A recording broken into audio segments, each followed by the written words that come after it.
Welcome, everybody, to the series Aramaic in the New Testament.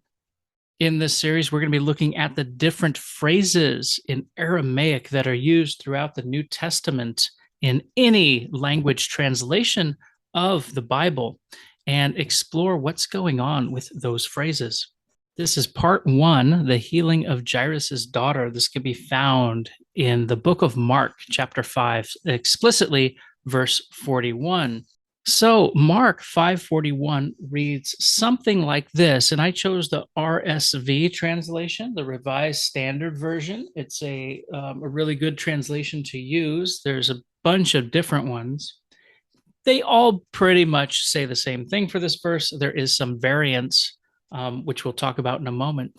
But it reads like this: taking her by the hand, he said to her, Talitha Kumi, which means little girl, I say to you, arise. That's what comes from the Revised Standard Version. Well, what sort of Aramaic is it coming from? What's going on there?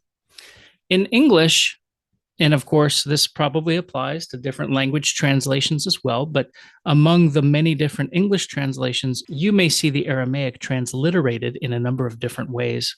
When we say transliteration, we just mean writing from one alphabet into another. Okay, so we're reading English using the Latin alphabet, which is common for us. Keep in mind that Aramaic was originally written with different characters, and then it was recorded in Greek using Greek characters and then translated from Greek to numerous other languages. So the various iterations in English look like this: Talitha Kumi, Talitha Kumi, Talitha Kum, Talitha Kum. Some kind of C or K, and then some of them have an I suffix and others don't. So why the variations? Well, there's a couple interesting things that we can talk about. Namely, there are two different traditions that this reflects. First is the pronunciation of the phrase in Aramaic. When Aramaic is spoken, the spoken words would be Talitha Kum, Talitha Kum. However, when one writes that down, especially for the imperative of the feminine singular, one would write something that looks like Talitha Kumi. That's the writing. In fact, we look here, we can actually see it in the Syriac version of the text from the Syriac Pshito.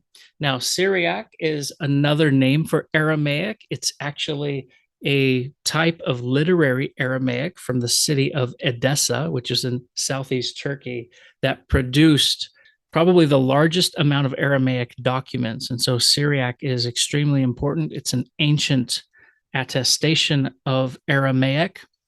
And from the early translations or the early editions of the New Testament in Aramaic that are used by Syriac-speaking Christians, whether they're from the Syriac Orthodox Church, the Church of the East, whether it's the ancient or Assyrian Church of the East, and then the different other Eastern Christian iterations of it, the Chaldean Catholics, the Maronites, Syriac Catholics, etc. They all use Aramaic and this Pshito version of the New Testament. So I'll go ahead and read that real quick. We'hadbido datlizo wemarlo tlitho qom. So this actually just says, and he took her by the hand, and he took her, who? The little girl.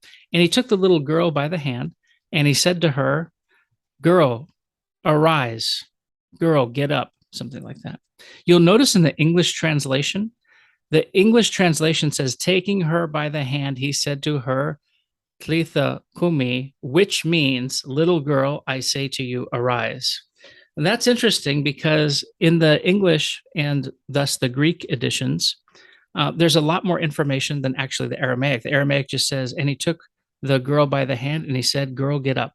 And that's it.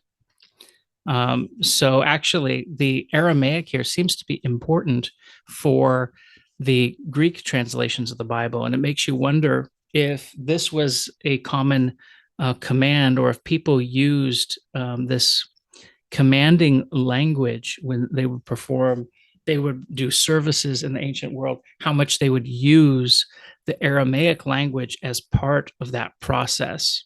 So here, if you notice the small character underlined in the last word, and I should say, hopefully it's obvious, but I should say that Aramaic is read from right to left. It's written from right to left. So when I read it, I'm starting at the far right and I'm finishing in the red words at the end on the left.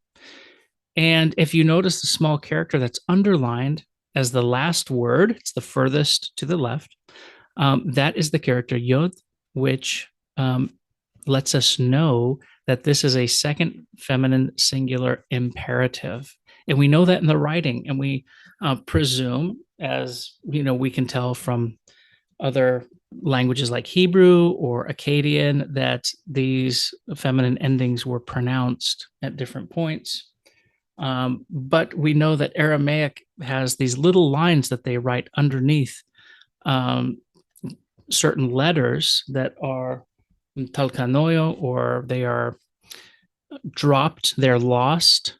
And when that happens, the letter remains in the spelling, but no one pronounces that letter anymore. This is why you have the difference between Talitha Kumi and Talitha Kumi. One reflects the spoken, and that's actually how the earliest Greek version is attested. It reflects the spoken Aramaic, Talitha Kumi. And later versions will articulate this in the Greek that seems to be a reflection of someone who had a knowledge of how Aramaic was spelled. And so Talitha Kumi is how it manifests in that second one, and the later translations like the Alexandrinus and the Vulgate. So why does this matter in our context? Well, the Aramaic is really interesting, and there seems to be a number of places in the New Testament that make it interesting for us. So to put it all together, the Aramaic in the New Testament is there for a reason. And it may reflect these spoken traditions that were performed by the early Christians that tried to emulate or reflect what they remembered from the life of Christ himself. That offers us an opportunity to really be exposed to this language that was very popular in the Middle East for many hundreds of years after Jesus, and is subsequently fallen into obscurity. Today, we have the tools to learn and study Aramaic, whether it's the Aramaic from the Old Testament, from the Jewish Targums, from the inscriptions, and especially from the New Testament and its biblical and patristic literature. So I hope you've enjoyed this video. If you like it, go ahead and share, subscribe, comment, leave me some feedback. And if you are inspired to study Aramaic in any of its forms, I highly encourage you to do so. It is my favorite language. And so I welcome you, B'Sheino.